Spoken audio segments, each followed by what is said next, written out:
Bismillahirrahmanirrahim. Assalamualaikum warahmatullahi wabarakatuh. Alhamdulillahirabbil alamin. Wassalatu wassalamu ala asrofil anbiya'i wal mursalin wa ala alihi wa ashabihi ajmain. Amma ba'du. Pertama-tama marilah kita panjatkan puja dan puji syukur kehadirat Allah Subhanahu wa taala yang telah memberikan kita beribu-ribu nikmat, terutama nikmat iman, Islam, dan sehat walafiat.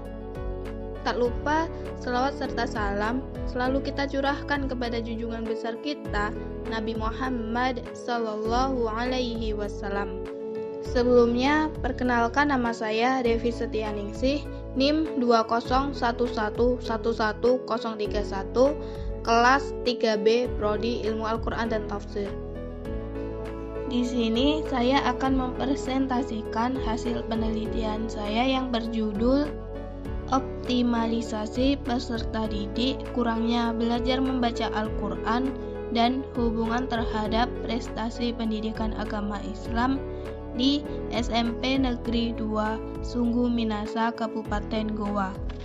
Sebagai tugas ujian akhir semester mata kuliah metode penelitian kuantitatif dengan dosen pengampu Ibu Nurul Aulia MH.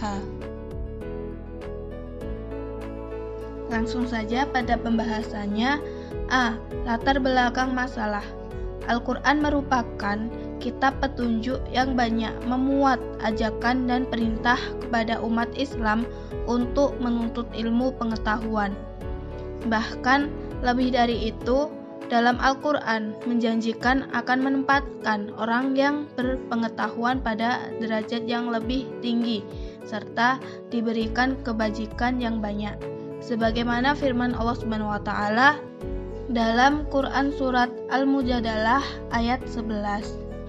Iman dan ilmu tidak dapat dipisahkan dalam arti bahwa orang-orang yang berilmu yang diangkat derajat ilmunya oleh Allah yang tujuannya mendekatkan diri kepada Allah Subhanahu wa taala.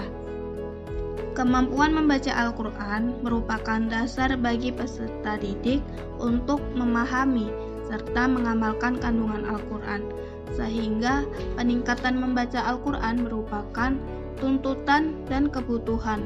Hal ini dimaksud agar tercipta tujuan dari pendidikan agama Islam, yaitu manusia yang beriman, bertakwa, berakhlak mulia, serta terbentuknya generasi Qurani, yaitu generasi penerus yang mampu merealisasikan ajaran atau pesan-pesan dari Al-Quran dalam pentas kehidupan dan keseharian yang penuh dengan tantangan kompleks di area globalisasi dan pesatnya perkembangan teknologi. Terlepas dari masalah tersebut, mempelajari Al-Quran wajib bagi umat Islam. Dari pemaparan di atas, penulis sangat tertarik meneliti lebih jauh permasalahan, khususnya tentang kemampuan membaca Al-Quran dan hubungan terhadap prestasi pendidikan agama Islam.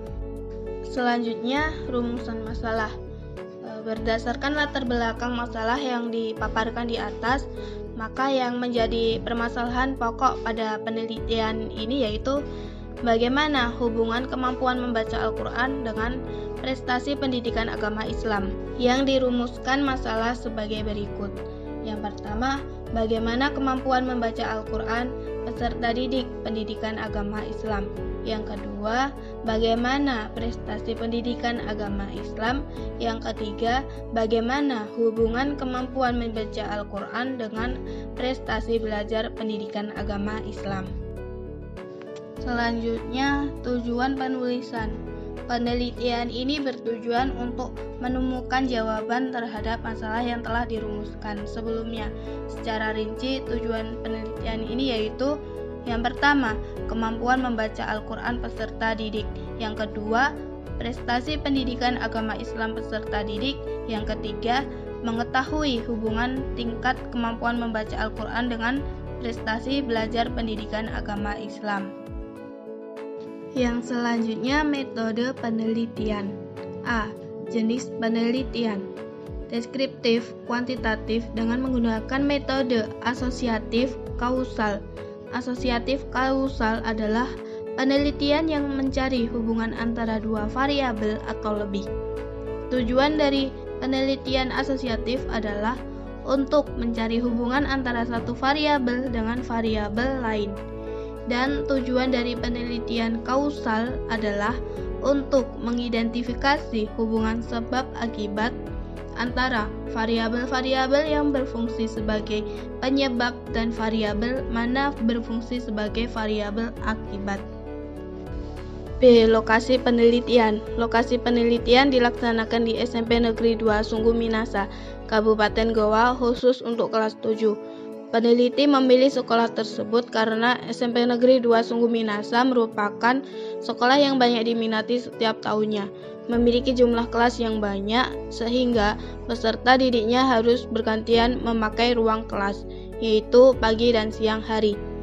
Selain itu, dalam penyaringan masuk ke sekolah ini, calon peserta didik harus menyetor kopi ijazah TK, TPA sebagai salah satu syarat untuk bisa lulus tanpa harus menguji kembali kemampuan membaca dan menulis Al-Quran calon peserta didik.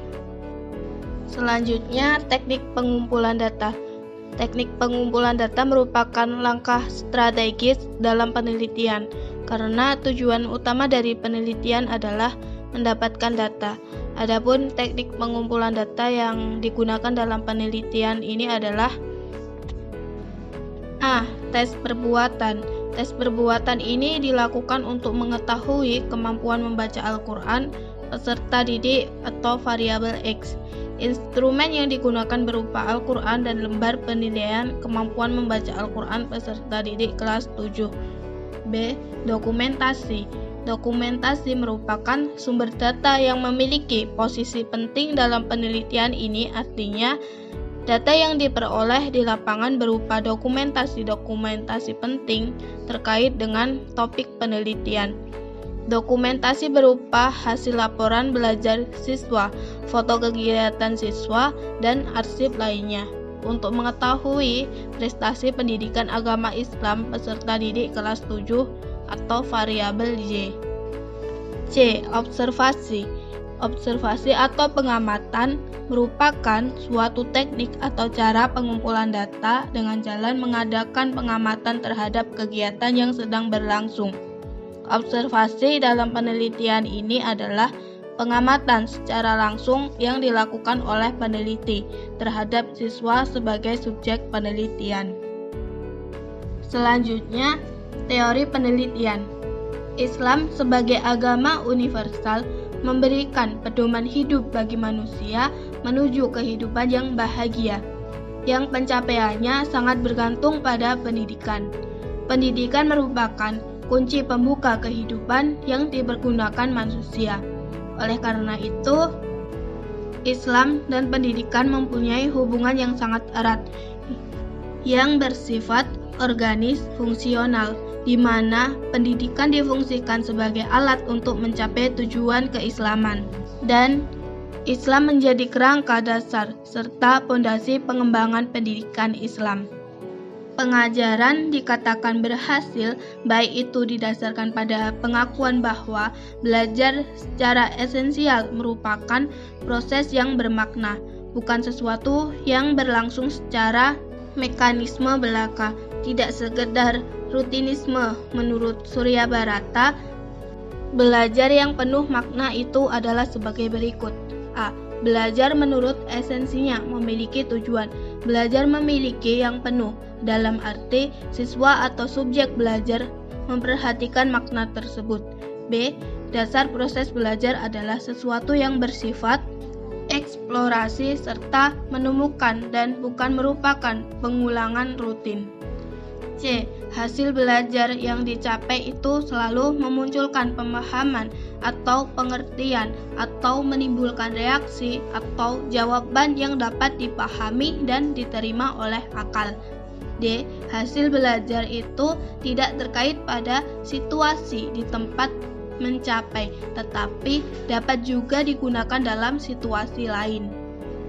Dengan demikian, dapat dikatakan dan dipahami bahwa belajar adalah sebuah proses perubahan dari kurang baik menjadi lebih baik.